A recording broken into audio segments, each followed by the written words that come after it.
Yeah, so Rand's on his laying his butterfly guard on his knees. Okay, so we talked about I want to get the Kimura on this arm. So again, from that position, I got inside position with the hands. Okay. Then from there, I start to bring my knee back and get inside position with my leg. Notice the way if Rand was going for the underhook, which he wants to sweep me, if I get my head and armpit over, that easily gives me access to take Kimura position. But smart, savvy players from that position, if you just keep turning that way, bro, they can pull their arms back. So say I do get into inside position, so we're here playing the game, I have hand position, I can now start to make my forearm grip we talked about, bringing this inside, I beat the shin to shin and we ended up there. If Ryan has the underhook, then that's no problem. But if he pulls this back to like a T-Rex position, there's no profile there at all. I mean, for me to physically, if I try to reach over Ryan with my head higher than his, he can nearly take my back from that position, yes. So how do we get the profile, okay, of this arm if it's tucked from? There's no way I'm getting it to make take him in position. I just push him in the head. All I'm doing is that.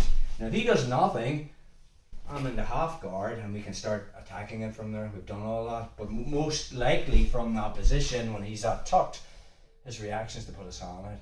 So the minute I can't attack this arm, does that make sense? So now I just push him out and he puts his hand out. The minute he puts his hand out, we know the Kimura's there.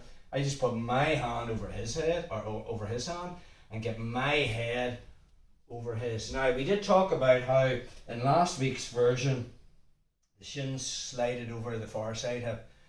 In this version, Danaher goes over the near side hip, and that's the hip I prefer because then you don't land on their head. So when I get to there, instead of coming over the far side, I can physically come over this side. And as I come over, it's a lot easier for me to get into the T-Kimura position without landing on his head. And again, nothing's really changed from there.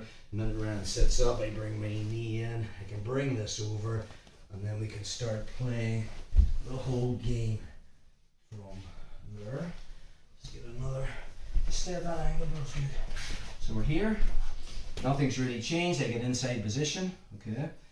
Then I make the wedge. It's all about controlling this space. As I bring my leg back and come through the space, now he's keeping that tucked. So again, from there, just that hand and the push to make him put his hand on the mat. Once he puts his hand on the mat, I just cover it with my hand. My shin's going to come across to this side. It looks as if Ryan could nearly take my back from there, but I'm coming up and now I'm rolling over and we're back into the whole T-Kimura position. And again, as he tries to sit up, shin comes in, leg comes over, and we can start to occupy that space and get into the back position, rear triangle and all that. So just a slight variation if he keeps that arm tucked.